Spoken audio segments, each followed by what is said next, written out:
We're on Avot Perek Vav Mishnah Bet, second Mishnah in the 6th chapter of Masechet Avot. Rabbi Yehoshua ben Levi said, Rabbi Yehoshua ben Levi. He was an Amora. The Kahati explains that Rabbi Yehoshua ben Levi was an Amora in Eretz Yisrael, from the first Dorim of Amorai Eretz Yisrael. He says, B'chol yom yom bat kol yotzeit mehar choreh. Each and every day, a bat kol. A bat kol is a voice. So normally, a bat kol, and the Gemara sometimes says that there were bat kol. The bat kol is like a voice from heaven. It's less than nivuah. So they literally believed in this idea of a bat kol. So the question here is, did they really believe in this? Is this bat kol to be taken literally, or is this bat kol to be taken as an idea? I think here the Midrash Shmuel says that this idea, the bat kol, is to sort of articulate an idea, as we'll soon see. So every day, bat kol yotzek mehar chorev.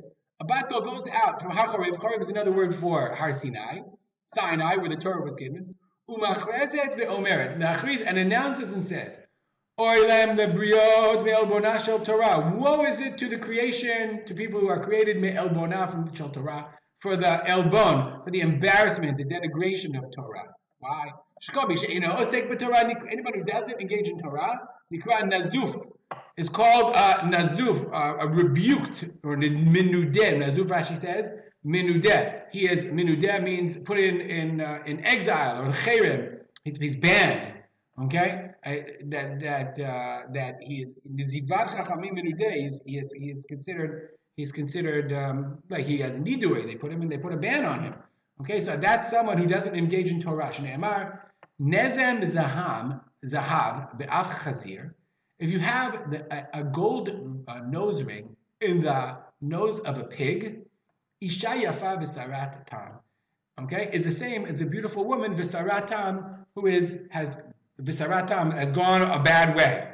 Okay, meaning like the same idea. So like nazuf, nezem zahav, or nezem af, nezem nazuf be'af.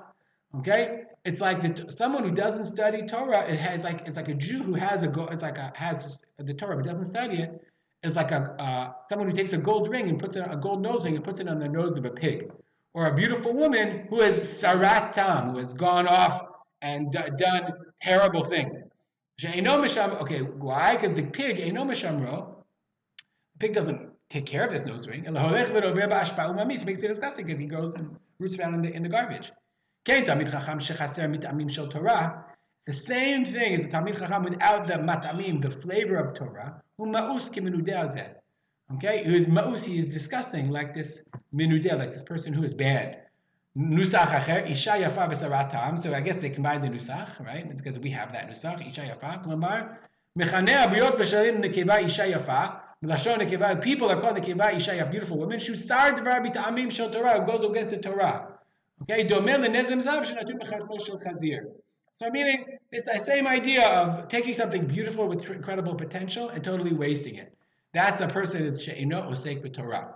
Now, what's interesting here is that, first of all, it's that idea like Har Chorev. Har Sinai is like, oh my God, I gave you this beautiful thing, and you're wasting it. So Har Sinai is calling out and saying how terrible this is.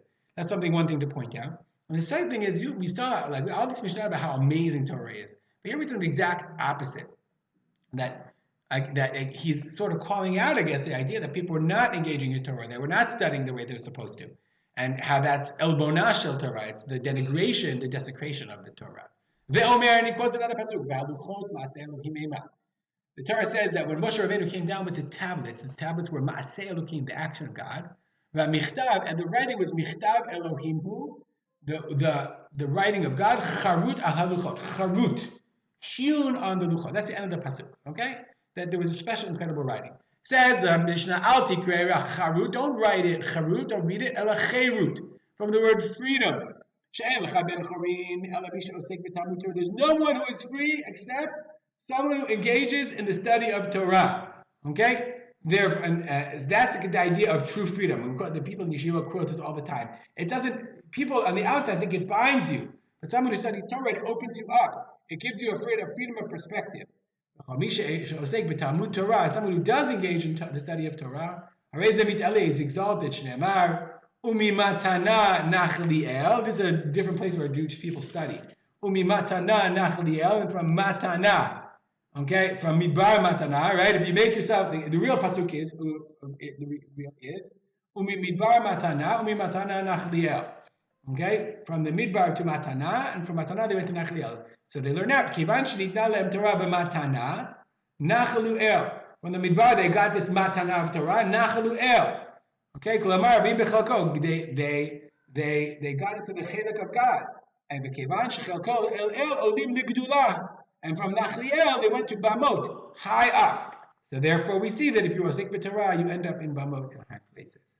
We'll stop here. They hear my father, Rav Simcha, man. He's got